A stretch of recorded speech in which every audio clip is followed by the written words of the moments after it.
Good afternoon, everyone. My name is Mimi Plauché, and I'm Artistic Director of the Chicago International Film Festival. It is my pleasure to be here today in conversation with two extraordinary filmmakers. From Barcelona, Spain, we have Meritxell Colell here with us today, and from right here in Chicago, Jennifer Reeder. Today's conversation is a collaboration between the Cultural Office of the Embassy of Spain and the Chicago International Film Festival. So a big thank you to the Embassy for your support of Spanish cinema at this year's festival. And we are very happy to be a part of the Embassy's Cafés, transatlánticos program. So thank you. Welcome, Meritxell and Jennifer. Thanks, Mimi. Thank you very much. So I'm just going to start with your quick bios so that everybody has a little bit of background on who you are, and we'll get into kind of your approach to filmmaking and your inspirations and influences. So Meritxell Colell studied audiovisual communication at the Pompeu Fabra University. In 2005, she received a scholarship to study at the University del Cine in Buenos Aires, Argentina, and we see that influence in her work. Driven by the need to explore the language of her personal diary, she made her first documentary film, Manuscript to the City, which is an essay on how to build a life in a foreign city. In Buenos Aires, she also began her professional career as an editor, working on 2 documentary feature films and also many collaborations to come. In 2007, she returned to Barcelona as an editor. She has worked on 8 feature films. She's directed 2 medium-length films and 5 short films. Her first feature fiction film, Con el Viento, also Facing the Wind, premiered at the 68th Berlinale Film Festival in 2018. It was selected for the Atelier Ciné Fondation as part of the Cannes Film Festival and screened at more than 30 festivals, including the Chicago International Film Festival 2 years ago. This month, it is playing in the US as part of the Mujeres de Cine Online, so please check it out. She has recently premiered her film, Transoceánicas, at the Nara Film Festival in Japan and here in Chicago at the Chicago International Film Festival. It is a feature film composed of a film correspondence between Barcelona and Buenos Aires with director Lucia Vassallo. So right now, she is editing her second fiction feature, Duo, which is a road movie through Northwest Argentina. So we're going to have you talk a little bit about all these films, but then about Duo at the end. So Jennifer Reeder. Jennifer Reeder constructs personal fiction films about relationships, trauma, and coping. Her award-winning narratives are innovative and borrow from a range of forms, including school specials, amateur music videos, and magical realism. These films have shown at film festivals around the world, including Sundance, Berlin, Tribeca, Rotterdam, London, South by Southwest, Venice, and the Whitney Biennale, as well as at the Chicago International Film Festival. Her awards include several that have qualified her films for Oscar nomination. Her most recent film, Knives and Skin, was theatrically released in France in November 2019 and here in the US in December of 2019. She is also currently in pre-production for a new feature-length film called Perpetrator. Thank you for joining us, Miri and Jennifer. Yeah, thanks for having us. Yes. So, I think your work is very different in terms of, I think, style and influences. And I want to get a little bit back into that in a bit. But one of the things that interests me so much is the way in which I think your work for both of you is very personal. So in some ways, you're processing an idea, an experience, maybe even a memory through your work. However, again, the way in which you're processing it and the form in which you're choosing to do so is very different. So I wanted you to both talk a little bit about what the personal means for you in your process and also in the narratives that you're creating. Okay. Jennifer? I'll have Jennifer go first. Yeah, that's great. Sure. Yeah. I've never made a documentary. So, in theory, all of my films are fiction, but in reality, there is autobiography in all of these films, whether it's something that has happened to me or something that I have observed, or even even speculative experiences, even, writing characters where I am speculating on what's happening to them, that really does feel like, you draw from you do draw from the personal. And, I think that it's always, even as a teacher, it's always been really important to me, when I tell my students to make work that is personal, make work that's important to you, and that there's nothing that is unimportant in terms of subject matter, and I do think, not that I sort of want to talk about what it means to also be, like a female, like a woman director who deals with personal subject, that those things don't cancel each other out, or the idea of being a woman in touch with, your emotions, and you funnel that into creativity, I think is really powerful for all filmmakers. And, at the end of the day, though, I get to decide, for instance, in a Q&A, what I tell my audience is actually part of my life. So it doesn't ever, being able to,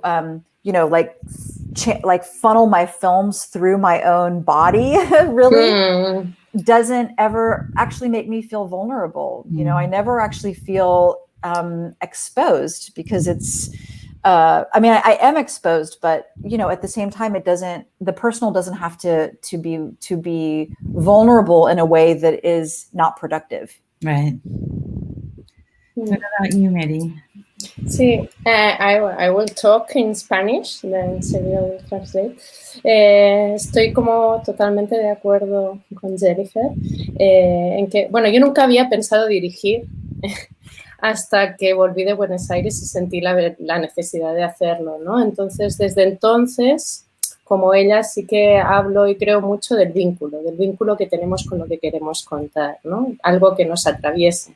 Y también salir como de esa idea de la genialidad, de que somos creadores, que lo sabemos todos y que todo tiene que ser sólido, y elogiar la duda, la fragilidad, la vulnerabilidad como centro de creación, ¿no? Que siempre la emoción esté en el centro, y con eso, sí, todo lo que se transita con esa emoción. Entonces, en este sentido, el cine me parece que es un gran arte, porque por mucho que trabajes sobre lo personal, eso es papel, ¿no? Es un lugar abstracto y lo tienes que llevar a la realidad para que eso acontezca, ¿no? Entonces, es muy bonito cómo el cine hace de lo personal algo colectivo, y cómo individuo y colectividad se unen, ¿no? En esta ida y vuelta constante, tanto en el proceso de creación como con el espectador, con los espectadores. I in complete agreement with Jennifer. And I had not thought about directing until I came back from Buenos Aires, and I felt the need to do it. And it's very important to establish this link with, what we're going through and what is crisscrossing us. So we have to always also get out of the idea of you are the genius, you are creating things, and we have to also be mindful and be in agreement with having doubts, with feeling vulnerable, with feeling fragile. We have to actually uplift that, and we have to put it at the center. So emotion has to be at the center, and we have to be able to transmit that. Film is a great art, and it's a place where you can take the personal, which is something that is very abstract, that can be on the paper, to reality. And it's really beautiful how in cinema or in the film, you can actually take the personal to the collective through the process and in the result. Yeah, because if you're not connecting with audiences and it's just Exactly. then as art, it's not functioning as art and as in the way that storytelling can. One of the other things that I'm so interested for both of you is kind of the influences that you're drawing from. I think you're both creating something that feels very unique and truly your own, but you can see that there's pieces of maybe different forms or styles or cinematic histories that are kind of flowing through your work. and that this really informs or is inflected in your aesthetics or the form of your films. So for you, Miri, your first film was a diary film, which was not maybe meant for public consumption, but was something that you made to process your own experience. But it's also very connected with this film that we have in the festival, Transoceánicas, which kind of takes that form but puts it into the epistolary form, where you're exchanging diaries. And then for you, Jennifer, as mentioned in your bio, you see a lot of this influence of maybe more popular moving image media, from the music video to after-school specials, which we see maybe in kind of both the color palette and the subjects and the narrative format. So I was wondering if you could each talk about kind of what influences, not that we're seeing on the outside, but things that have inspired you and influenced you in your work. So yeah, I'll go first again. I guess that's good. So I didn't ever go to film school. I went to art school, and I mean, I was never making studio art in art school. I was making, video work in art school. And so my provenance as a filmmaker begins actually in the art world. I was making work, film and video work that lived in the art world, in galleries and museums.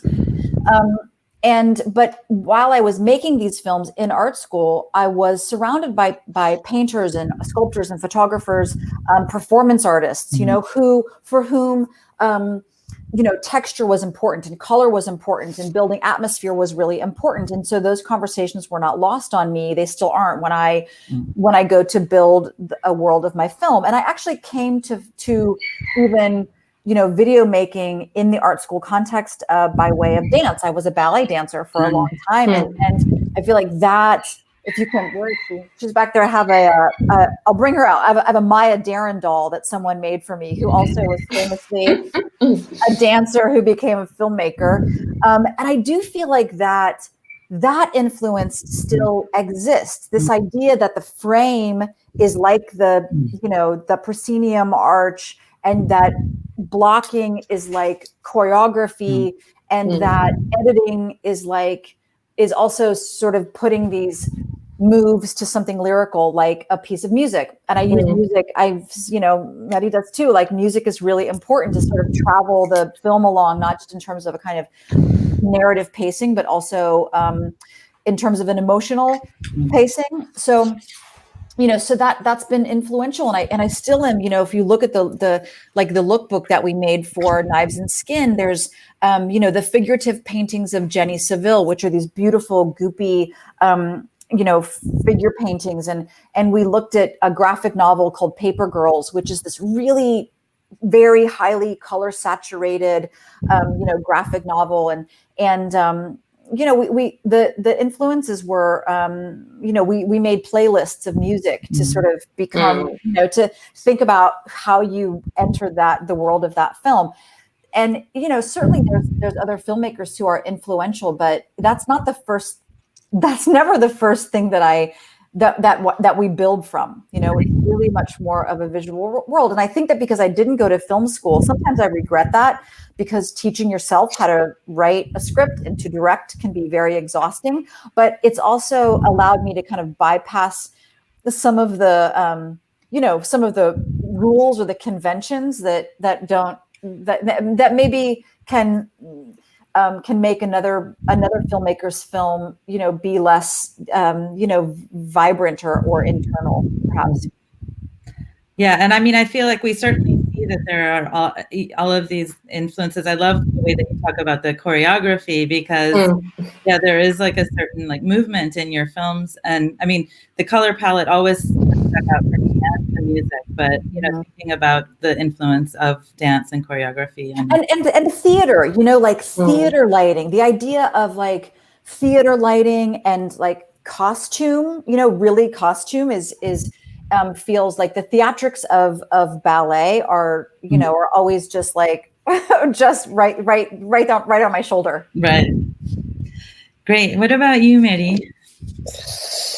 Pues hay muchas influencias. La primera diría que es vital y que tiene que ver con un proyecto que se llama Cinema en Cours, de pedagogía del cine, donde desde hace 15 años acompaño procesos de creación de chicos y chicas jóvenes y eso me transformó la visión, digamos, de la creación. Y justamente porque es un cine muy intuitivo y muy libre. Por otro lado, Mecas fue el cineasta que me acercó a esa otra forma de hacer y junto con Mecas como grandes revelaciones en mi vida han sido Chantal Akerman, Usia Usien o Rossellini, ¿no? Son como momentos de esos en los que algo te cambia en la vida, como cuando vi Pina Bausch bailar en directo, que también me cambió la vida, ¿no? Y como Jennifer, entiendo el cine muy ligado a la danza, ¿no? Esa idea de los cuerpos que crean espacio y crean temporalidad, y el cine es un arte de cuerpos.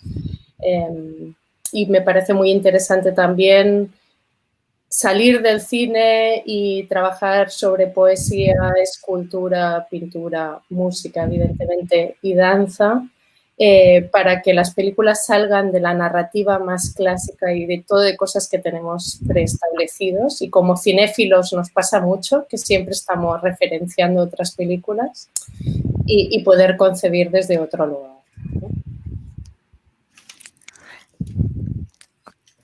So I have had many influences actually, and the first one, which has been very important and very crucial, it's a project, Cinema in Course, in which we teach filmmaking to young people.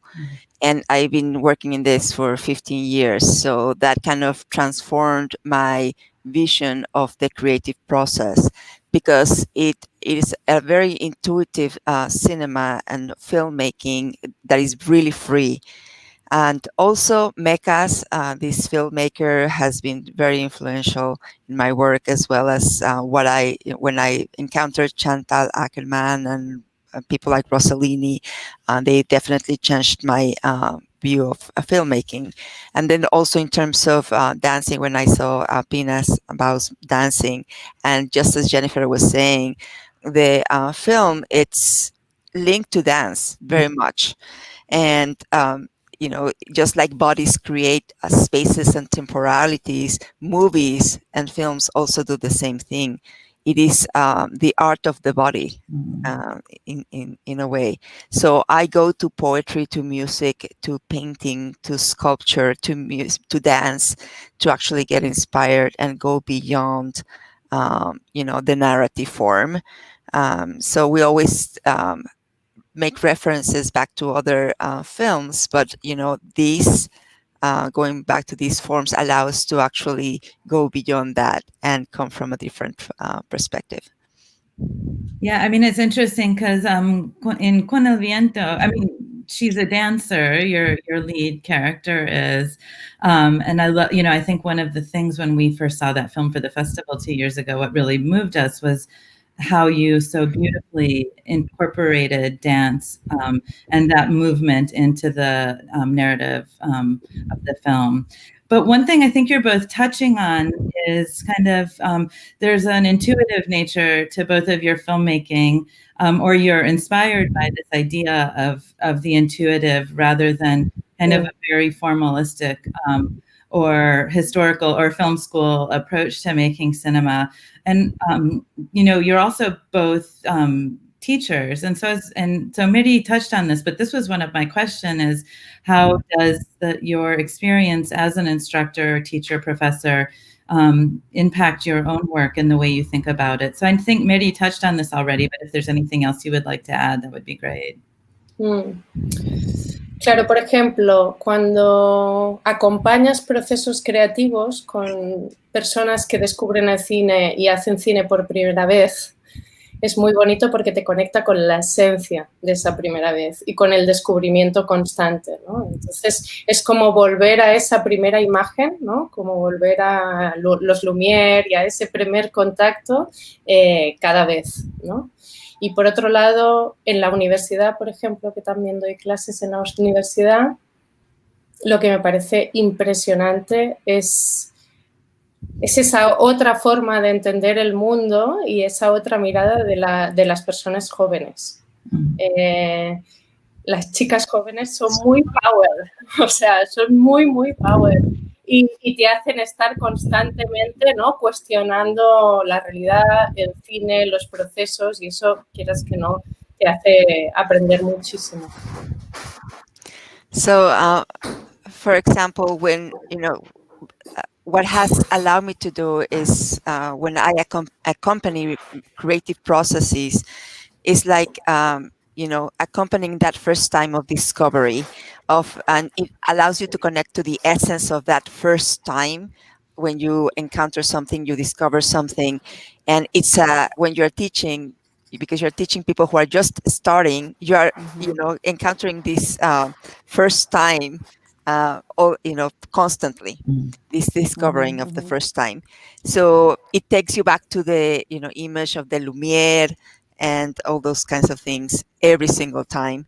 Then I also teach at the university, and something that has been very impressive to me is that I've been able to see in young people, especially young women, this different way of understanding things and the world and the reality. Especially women. Women are so powerful. Power is very important to them. So they actually are questioning constantly the reality, filmmaking, the whole process. Great. I want to come back to talking about kind of women in cinema, but Jennifer, I would love you to answer first about kind of the teaching.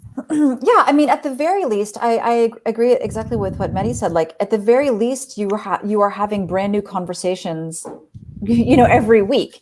And there was like a meme that was going around on social media last week or the week before that said something like, if you're older than 35 and you don't have a mentor who's like younger than 20, then you're doing it wrong, And so, I feel like that sort of like, I mentor my students, but then they also, mentor and influence me back. And those conversations that you have in a classroom where you're showing a student, you're showing students a film, that they've never, and maybe even a kind of film that they've never ever experienced.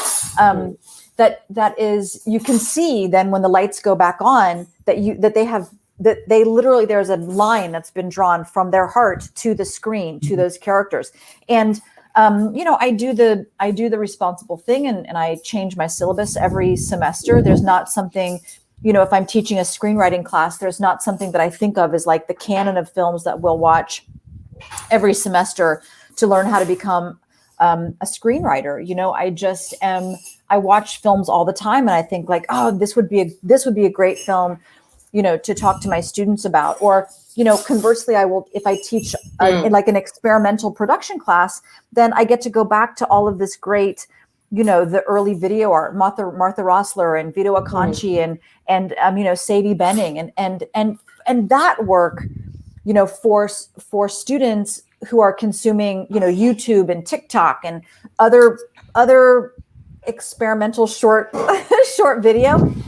Like, the moment that they realize that this sort of short experimental form has been going on for decades, you don't think that you can blow the mind of like an 18-year-old until, they see Sadie Benning for the first time, or they see, Martha Rossler for the first time, etc. And it's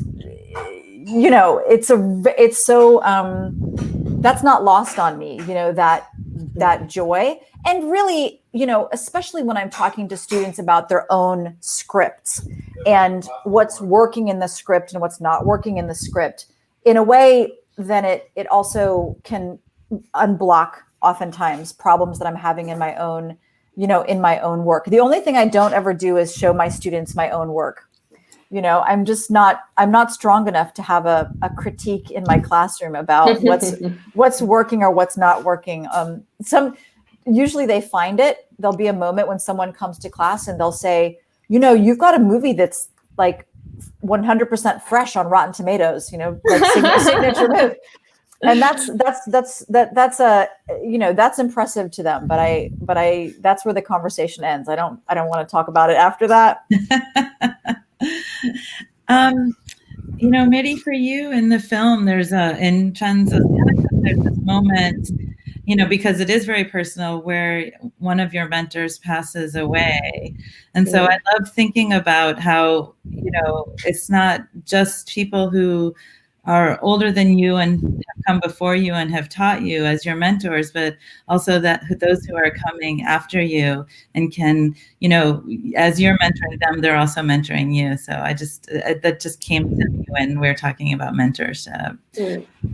We talked a little bit about music. So Jennifer, I'd love for you to start talking about, the way that you use music, specifically kind of the choirs. And, when I think of kind of, film is a collective art, it's collaborative, kind of I guess the idea of the choir works so beautifully as a metaphor for that. Can you talk about your interest in using this type of music and other types of music in your film? For sure. And I think that does go back to my, my life as a ballet dancer, so from a very, from 7 or 8 years old, I spent just huge amounts of time in a dance studio, sort of, like making sure that my body knew how to respond to music, I can't sing at all, nor can I play a musical instrument. But I am. But the impact of a choral voice, and especially a young choral voice, that's not lost on me. Just the ability for a song, but in particular a live choral song, voices. The ability for that to transform is not lost on me. And, it's the way that those voices harmonize, that kind of synchronicity. It also comes back to dance, I mean, whether, it's nice to be a soloist, but also the rehearsing of a dance over and over again to make sure that everyone is in sync, and even I find I follow probably ballet dancers more on Instagram than anything else. And I just find it very meditative to sort of go back and watch ballet dancers, even rehearsing. And for me in my stories, because my characters are often so beautifully flawed. I mean, I write them that way. That's not a surprise to me once the film is finished, but I need to also provide for the audience a sort of a kind of a relief from these kind of unrelentingly flawed characters. And so then the singing moments become a reminder that, in this very weird world, there is beauty, there's synchronicity, and there's harmony, and that when we work together in an empathetic way, in a way that we're really truly listening to the other voices and trying to synchronize them, that's actually much more productive and powerful than sort of one person, kind of leading a charge. And when we were shooting Knives and Skin, some of those choral songs were recorded ahead of time, but a lot of them, the girls were live singing on set. And, those were very genuinely emotional days, where just that voice would kind of get into the bodies of everybody, even these big, like the Grip and Electric guys were just sobbing. It was very powerful. And I had worked out a lot of the singing scenes in short films that I have done leading up to Knives and Skin. So I'm a very cautious person in that regard. Maybe because I'm Midwestern or something like this, that I had vetted that. I had vetted that through the short films, which people really responded to, so that I knew when I was going to make Knives and Skin that there had to be singing. Yeah, I think a lot of filmmakers do that, not just from the Midwest, but you're right. I mean, I wish I was more sort of spontaneous, but there's something that feels very comfortable for me, like to just sort of vet some of the more risky moments and see how they land. And if they don't land, it doesn't mean I abandon it. Sometimes I just put it on a shelf to say, I'm going to work on that a little bit more. I never give up. I never really abandon. I never abandon anything else entirely. Yeah. Good. And maybe, I think, the way you're using music is very different, but could you talk about that? Sí. Sí, en mi caso, por ejemplo, cuando en todo el proceso de creación hay muchísima música y también tenemos una playlist compartida con, por ejemplo, en este caso de dúo teníamos una playlist compartida con los dos actores. Con El viento había también una playlist previa con la que escribía y después en montaje también retomé, ¿no? Es decir, que la música siempre acompaña los procesos y crea un universo de personajes y un universo también de ritmos, pero luego nunca queda.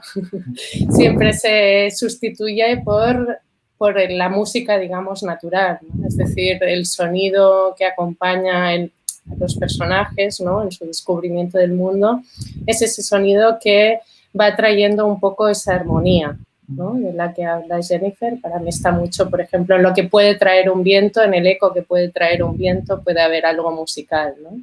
O como la música deja paso a ese viento y cuando aparece realmente, por ejemplo, esto que contaba Jennifer, que cuando haya un momento musical sea como realmente muy especial. A nosotros en Con el viento nos pasó en la secuencia en el pajar, cuando ella está ahí bailando y suena Parcel, de repente ahí pasó algo, ¿no? Muy, muy mágico.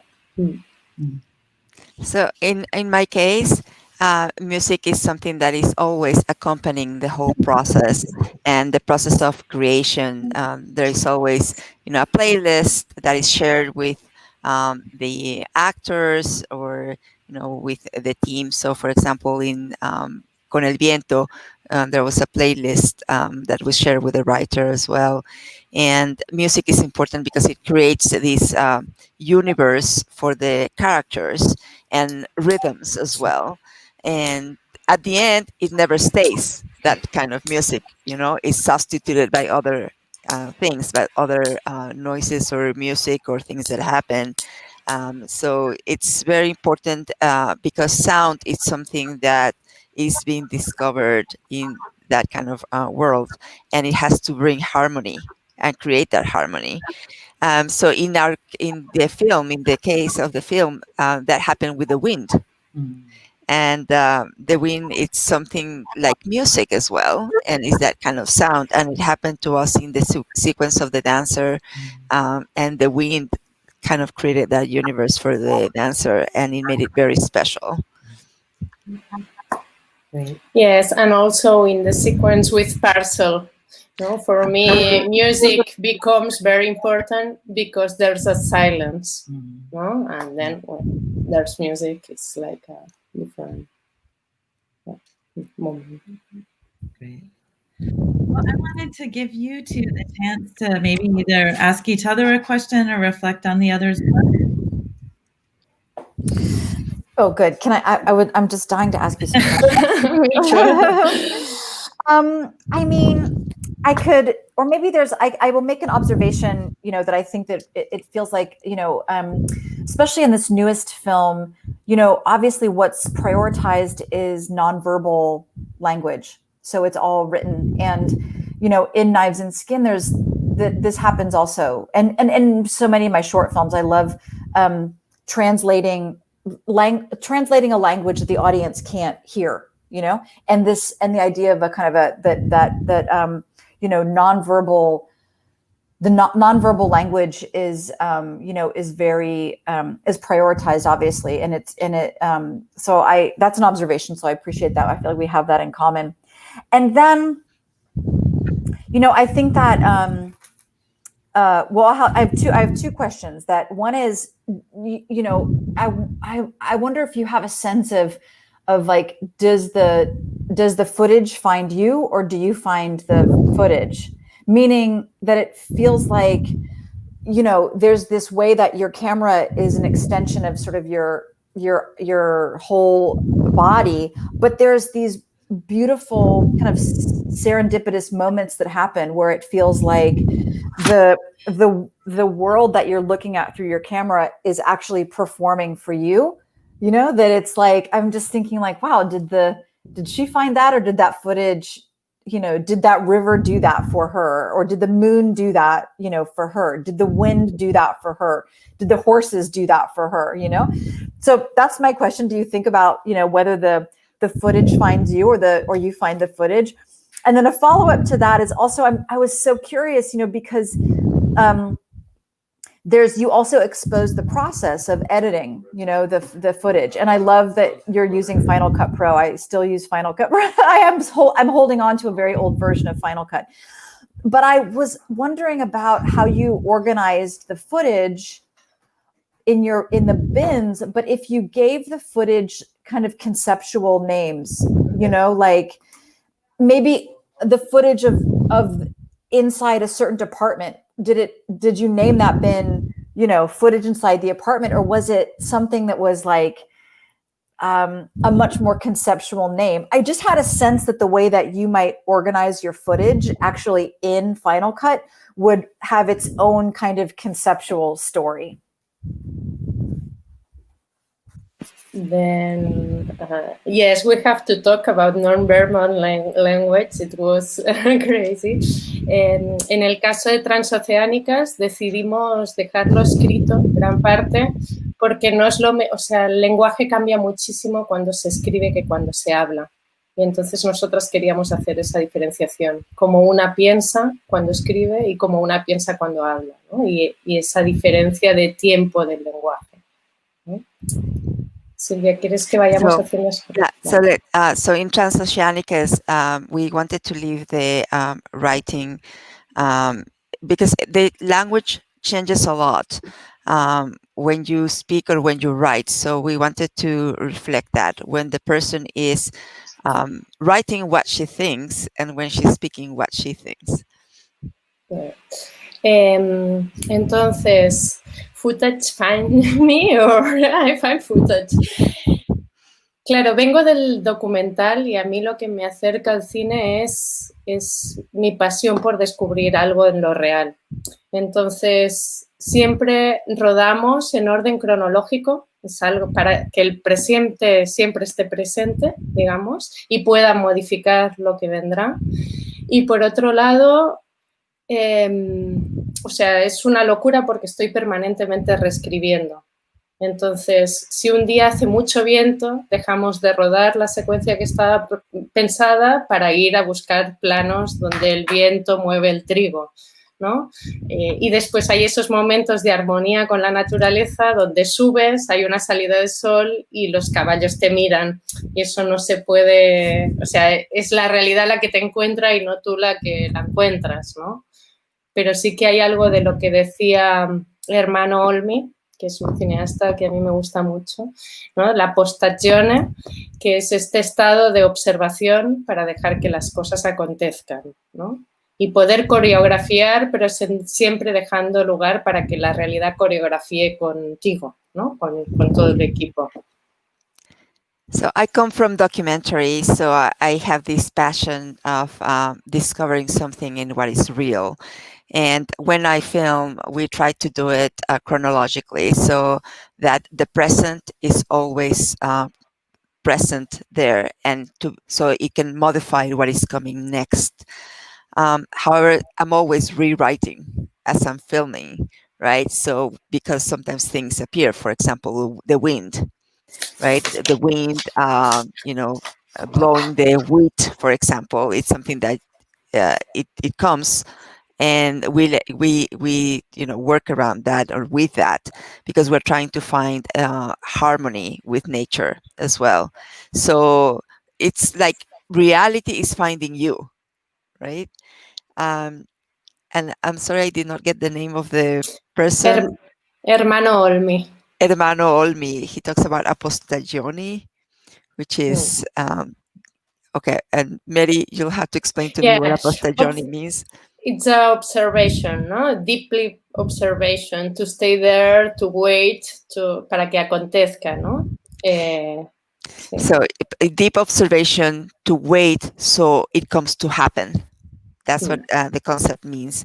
So it is a way of kind of playing with choreographing reality and reality choreographing. Yeah, with you. Yeah. And editing, okay. I film a lot, then editing process is crazy. Con Ana, que es una montadora con la que me gusta muchísimo trabajar, tenemos todo de frames, de fotogramas en papel, todos impresos, de todos los planos. Entonces, la forma de pensar la película siempre es visual en una pared y que te permite jugar, ¿no?, con el orden constantemente. Y en relación a Transoceánicas, tenía ordenado el material por conceptos, según me lo mandaba Lucía o lo que tenía yo, y me di cuenta de que era un error, porque no dejaba las imágenes ser lo que querían ser o relacionarse como quisieran relacionarse, ¿no? Ya les daba como un concepto previo. Entonces las volví a organizar cronológicamente y ahí aparecieron nuevas relaciones, ¿no? Y de alguna forma también era más honesta en cómo se había tomado ese material. Se había rodado de una forma, y esto que tenía antes el montaje sobre cámara, que las imágenes pueden ser azarosas, pero hay relaciones muy bellas entre ellas, intentar recuperar algo de eso.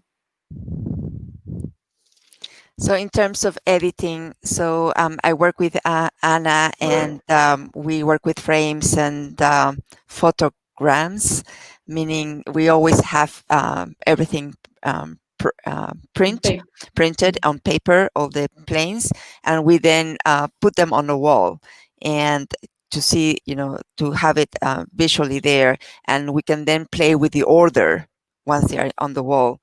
In terms of Transoceánicas, so I order things by concepts, right? But then I realized it was a mistake. So because I was not allowing the images to be what they wanted to be, or to relate to the other images the way that they wanted to relate to the other images. So I went back to a chronological order. And that's when I started seeing new relationships between the images to appear. And it became a more honest process, and how it was also filmed. It kind of represented how it was filmed, and that the image, the different images that appear there, some of them were really beautiful, and see how they create a relationship among them. Yeah, and that makes sense. I would just follow up quickly to say, you develop a relationship with your footage as you're cutting it, right? And it changes, it changes. And I worked with the same editor for a long time, and we end up giving like nicknames to certain scenes, that aren't related to what's happening in the scene, but it's something that it's some way that we've developed a relationship with that scene, and then that scene gets a nickname somehow that then oftentimes allows it to relate to another scene that's transformed itself over the course of editing. So it just felt like you have this way of you shoot the footage, and then it seems like, there's so many beautiful like superimpositions and cross dissolves in this film that I love doing that as well, that I just knew that you have one way of working with the footage when you're shooting it, but then when you're editing it, you're creating all new images. It's sublime. It's a totally sublime film. Thank you.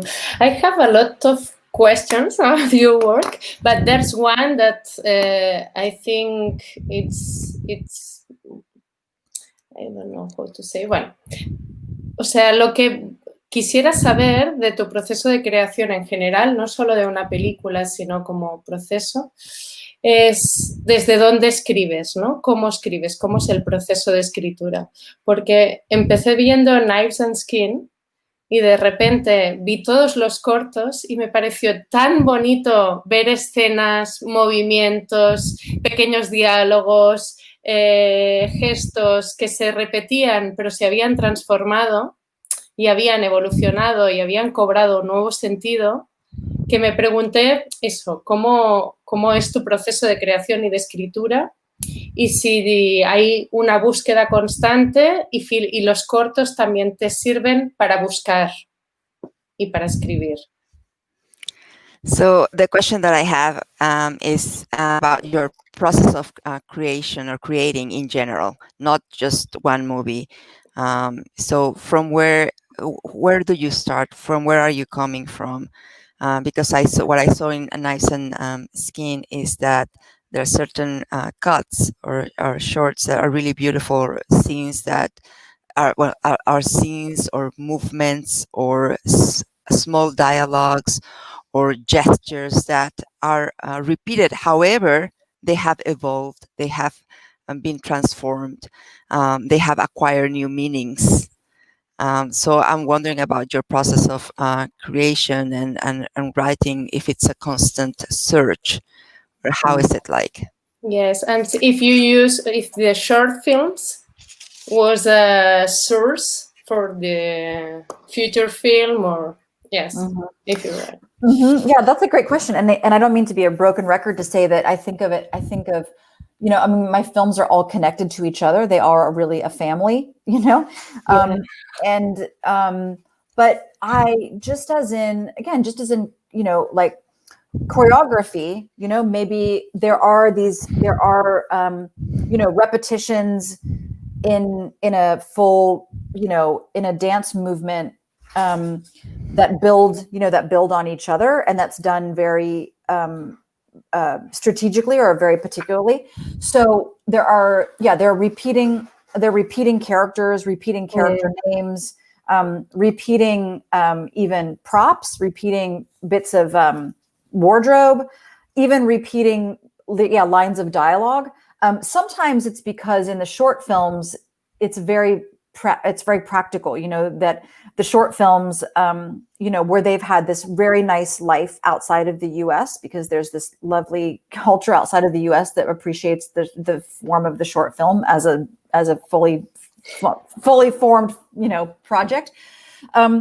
I know that some of those lines of dialogue, if they exist in the short film, maybe they haven't had such a broad audience, you know? So when I was writing Knives and Skin, I thought, wow, I'm going to take that back from the short film and give it a bigger life in Knives and Skin, you know? And because of so many of the characters in Knives and Skin were based on characters that I had been working out in the shorts, it didn't feel like I was, you know, plagiarizing myself. It felt like it was all part of the same, you know, this same family. But I often, when I'm just at the very beginning of writing a film, I something visual will strike me. So in Knives and Skin, I was driving home. My mom lives in Ohio, and I was driving, you know, home to see her along like a 2-lane road in the middle of the countryside. And I didn't see this actually, but I imagined a group of teenage girls, sort of misfit girls, you know, walking in this landscape where they seemed at odds with the landscape, you know, like maybe kind of goth punk girls, you know, with lots of makeup and dressed in black, but who were walking along like a rural 2-lane road, either to school, home from school, to another friend's house. And that image of a young woman sort of at odds with her landscape, just navigating one point to the next point, but with her friends, just felt like a very strong image to build around. And then I start asking, I'm like a detective. I start asking myself questions like, who are these 3 girls? And what is about to happen to them that will change their lives forever? And then, you know, I'm always having I have hundreds of these little notebooks where I just start writing those questions down, like I'm a detective who's both committing the crime and solving the crime at the same time. That's how I think about screenwriting. And I never write something from beginning to end. It's much more of a spiral. And it's always anchored, scenes are always anchored to something that begins with something visual. Oftentimes from an either imagined observation or, you know, an actual observation, even though I've not made documentary films, and I'm not someone who carries a camera around, you know, all of the time. I'm so envious of that. You know, I always forget, like, oh, I'm a filmmaker. I have a camera on my phone. I could just be shooting footage all the time as just even a test. But it's oftentimes it's either something I've imagined or it's something that I've watched that's more visual rather than a something that's conceptual, let's say. Y también como quería preguntarte, bueno, hay muchas cosas, como decía, me parece muy interesante el trabajo que haces con el género, ¿no? Con el uso de los códigos del cine de género, pero transformándolo a otra cosa, ¿no? Y tienes como desde el coro que te lleva a la tragedia griega, evidentemente, porque ya has explicado un poco, y revertiendo esa idea del coro también y haciendo de lo colectivo un nuevo lugar, y también de los géneros, ¿no? De detectivesco, fantástico, de terror, hay como todo... sí, un universo muy único y a la vez que bebe de esos géneros. Entonces, esa era una cuestión. Y la otra sobre el trabajo con los actores y las actrices. Sé que los jóvenes son muy frescos, pero me parece muy interesante si hay un intercambio también de materiales, por ejemplo, con esas personas, con los intérpretes, o suele salir más del papel y de la repetición se lo hacen propio. So there are many things that I would like to ask you, but I want to ask you about the genres and how you use the different genre codes in cinema, and how do you transfer from one or the other. So, for example, from the chorus to the Greek tragedy, right? And how you make of the collective a new place. So yes, you use several genres: detective, sci-fi, terror, and out of all of those, you create a unique universe in your films. Of course, it's drawing from all of these different genres, but it is unique.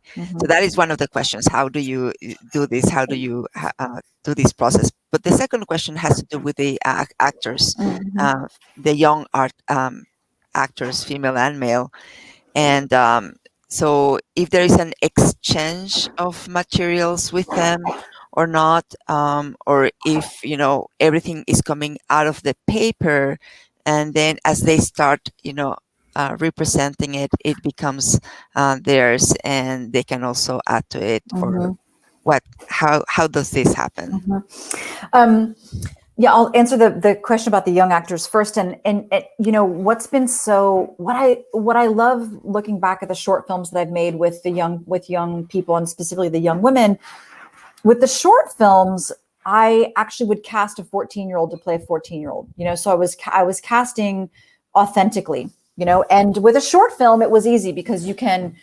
We would shoot for 8 hours a day. It was not a feature-length film that you really had to make your day and make the budget. It had some flexibility. And so being able to cast authentically for those short films was really meaningful. And I liked being able to cast young people who didn't have a lot of film acting experience, but were dancers, were singers, were maybe theater actors. So they knew what their bodies would do in the world and in front of a camera, but they weren't so polished as film actors. And then I would cast them with a very experienced film or television actor as the adult.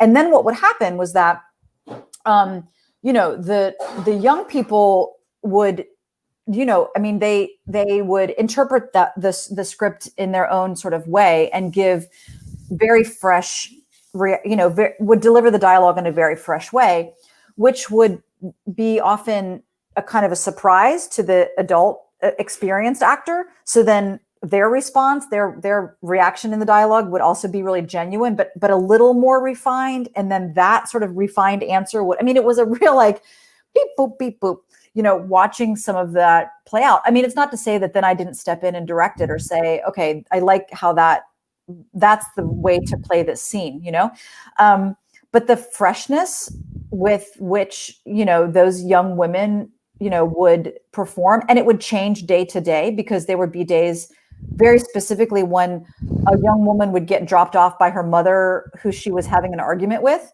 and that would totally influence how she performed that day. It was I loved it. I didn't find it at all distracting. I really loved that there was a sense of absolutely no hesitation in bringing the baggage of their lives onto the set, because it was also about young women navigating these adults. With Knives and Skin, I love the performances from the young people in Knives and Skin, but because of the constraints of shooting a feature length, we had to cast people who were, at least 18, if not, much older, to play the young people. But they were, and I was worried that I would lose some of that spontaneity or some of that kind of awkwardness in the just the instinct that the younger people had. But we didn't. Those, the young people in Knives and Skin, they're all very experienced actors, mostly in theater, which I also think makes a difference, because theater people also have to read a room, they have to really understand what's happening in the temperature of the audience and like change the performance quickly. So, we cast all of Knives and Skin out of mostly the theater community in Chicago. And I just am so in awe of those performances, because they're so risky, and they still were very, very spontaneous and very much about that, continuing that deck. And then, oh man, I've forgotten the genre. Okay, so I'll try and be brief with genre. I mean, what I love about working in genre is that it just allows you to kind of break out of reality. That I'm not beholden to keep anything so grounded in reality. Because sci-fi is fantastical. Horror is fantastical. The musical is fantastical. So it's like genre, and even jamming genres together allows me to create a world that doesn't have to be based in reality, because cinema is art. Cinema for me is artificial, and if you're not creating an experience where the audience really is transported someplace else for a certain period of time, I mean, it's bold to say you're doing it wrong, but it's just not what I want to do as a maker. I mean, having said that, I also, for instance, I am so envious of the films of someone like Deborah Granick, who really is dealing with fiction, but realism. It's a real kind of social realism. And it seems like this impossible task. I would never be able to do that. And so I know that what I'm much better at is using genre as this kind of curtain for a story, and then you pull the curtain back and you just go into, my personal wormhole for a while. And it's truly, Knives and Skin in particular is a film that, it either people really love it or they just don't get it. Literally, they don't get it. I think it's like there's a frequency in that film. I think of it as like either waves or like double Dutch, this jump rope game that uses 2 ropes. Like, you either can figure out how to enter the film and you can get into the frequency, or you can't, and you're like just wrapped up in the ropes, and it's very frustrating, which is fine. I would love for everyone to totally love it, but I get it that you can't. And right now there's nobody in between, which is also fine with me. Great. We're running a little bit out of time here. So I just was wondering if you could just both do a quick preview to the films that you're working on at this moment. And then we'll tell audiences how to see the films. I'll say quickly, since we were talking about genre. So the next film I'm doing, Mimi, you mentioned it, it's called Perpetrator. We were supposed to be shooting it right now, but of course, pandemic changed that timeline. But it's a coming of age shapeshifter story, very sort of nuanced shapeshifter story that was sort of inspired by Cat People, the multiple iterations of the film Cat People. But it's a proper genre film, and it's actually, unlike Knives and Skin, it actually is more grounded in reality, so that the shape-shifting aspect of the film, which is pretty magical and surreal, can kind of have its own life. And it's and I have I'm very happy with the producing team, which is partially based in Paris, although we'll shoot it in the United States. And 30 West and Divide and Conquer are involved as well. So it feels like a really bigger, bolder, more ambitious leap from Knives and Skin, but I'm very happy to make that leap. So the next one is called Perpetrator, and it's a proper shapeshifter genre film. And Miri, I know you also have a film that's been impacted by the pandemic. Yes. We were shooting at Argentina desert, and the pandemic arrived, and we have to cut the shooting time at the middle.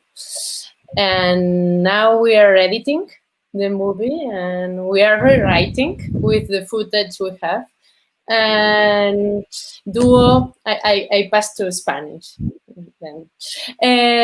Dúo retoma el personaje de Mónica, la protagonista de Con el viento, y cuenta la última gira de danza de Mónica con Colate, su pareja, después de 24 años compartiendo escenario y pareja. Y entonces en esta gira que emprenden por la Puna Argentina, en frontera con Chile y Bolivia, digamos que el contraste entre el campo, lo rural y la cultura popular andina y ellos intentando hacer un espectáculo de danza contemporánea ahí, evidencia lo absurdo de su relación y de estar haciendo arte de esa forma allí.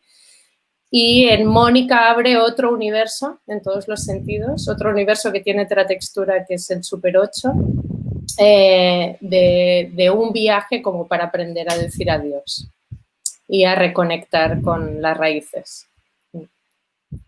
So in terms of duo, so we are retaking Mónica, right from Con el Viento. And so she's, going to do a last tour of dancing together with her partner Colette, of 24 years of sharing, stages and sharing dance. So they go to the Puna, Argentinian Puna, which is in the border between Chile, Argentina, and Bolivia, and they're trying to play contemporary dance or do contemporary dance in the middle of the fields, the countryside, something that is very rural.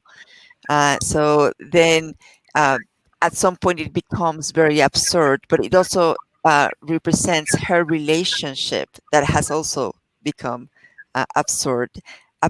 And so Monica discovers, and actually this is filmed with Super 8, so it has a different texture, and she's discovering a way to saying goodbye to her partner. And Great. Well, we look forward both to seeing Perpetrator and Duo when they're ready. In the meanwhile, I would like to encourage everyone to see Transoceánicas, which is playing right now at the Chicago International Film Festival online through this Sunday. So please check it out. And also Con el Viento, which is playing online as part of Mujeres de Cine film series through November 27th. So thank you so much to Jennifer and Meritxell for joining us here today. And a big thank you to the Cultural Office of the Embassy of Spain. Have a great afternoon. And I loved hearing you both speak about your work and also your reflections on each other's work. Thank you very much. Thanks, Mimi. Bye.